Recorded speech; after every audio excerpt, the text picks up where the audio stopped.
Hey comic fans, Dave here at Ground Zero, second week in a row. Now this has probably got you thinking, wow, this week must really be something special, and you would be right.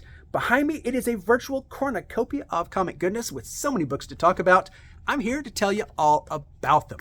Now before we dive in, I want to remind everybody that this week's episode is brought to you by the letter S. So much comic goodness flows directly from this letter, so let's celebrate it all week, shall we? And it's a big enough episode. We've got two sponsors, because it is also brought to you by the number 90. I think you know where I'm going with this, people. In fact, I'm sure you know where I'm going. So if you're ready, let's dive in, shall we? First off, it was 30 years ago this month that DC unleashed one of the biggest bombshells in comics history. In fact, November 18th, 1993, you know exactly what I'm talking about, the death of Superman. Love it or not love it, you can't deny that this was a watershed moment in comics history, and it is all right here in this facsimile edition, which reprints that classic story page by page with some extra supplemental material, all for the big 30th anniversary Death of Superman celebration. But wait, there's more, because the biggest one this week is undeniably this massive tome. Simply called The Death of Superman 30th Anniversary Special, it has got everything you would want, revisits all of the characters from that era, from that storyline, Death and Rebirth of Superman, Steel, you name it, they're all in here, as are most of the creators from that era. Dan Jurgens writes in this book. One of the stories has inks by Doug Hazelwood, who was the guest of honor at Ground Zero's first anniversary party back in, I think, 1994. All here, we get to see what they've been up to the last 30 years, how they feel about things, they reflect on everything, all sorts of stuff happens, including some classic battles. It's all here. Get to see Jonathan Kent find out that his dad died before he was born and before he was even conceived. Kind of an awkward conversation in our household, I'm sure that would be. Either way, it's all here, and you get multiple covers, including this pretty snazzy Funeral for a Friend cover, and this one by Jim Lee, which is kind of a big deal because, yeah, that's right, we get the first appearance of Doombreaker. Speculators, get on your toes. You know you're going to want this one. Will Doombreaker be a thing? Can you afford to take that chance? Of course you can. And it's right here. Massive book. Read this. It's actually not bad. Kind of makes you realize that some of these characters actually were pretty cool after all. So what else was 90s, since we're kind of focusing on the 90s just at the moment? Well, you can't get much more 90s than Wildcats. New series written by Matthew Rosenberg. I read this also. He really kind of captures that 90s spirit, which is to say lots of snappy banter. People fight a lot, and they look really cool doing it. I think we've got, 5 panels maybe that somebody isn't finding somebody. Either way, it's here, and it's actually kind of snazzy if you liked that era of comics. Trust me, this will definitely give you the warm and fuzzies. And if that isn't enough, this will absolutely give you the warm and fuzzies. Kind of one of those die-cut relief covers.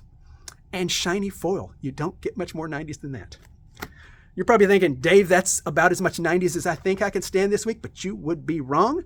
One of the best things we got from the 90s, although it was admittedly at the very tail end of the 90s, was the career of Geoff Johns. Now, he started out in Justice Society of America. I think it was called JSA, the first series.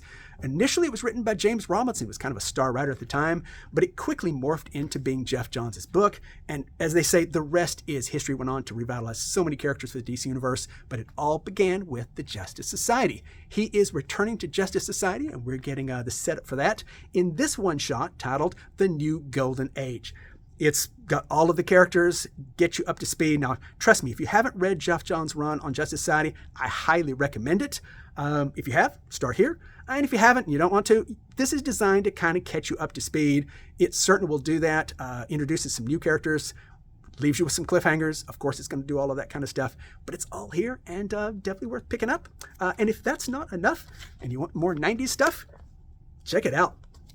Who's Who pages for various characters. If that doesn't give you the warm and fuzzies, you're just not warm and fuzzyable.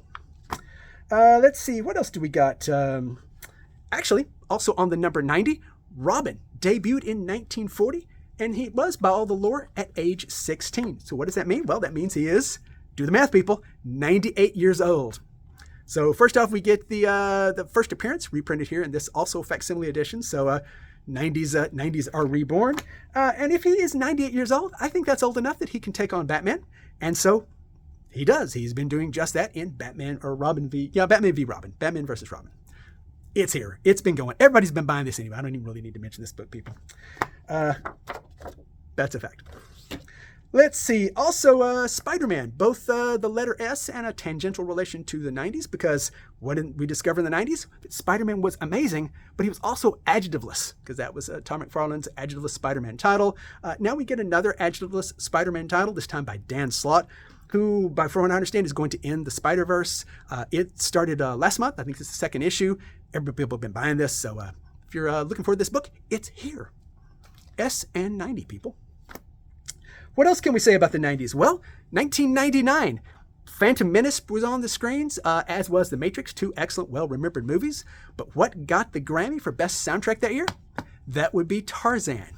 So now you can amaze your friends, because if it was Emperor Palpatine, Darth Vader, whoever, Agent Smith, and Phil Collins in a take-all brawl, who would come out ahead?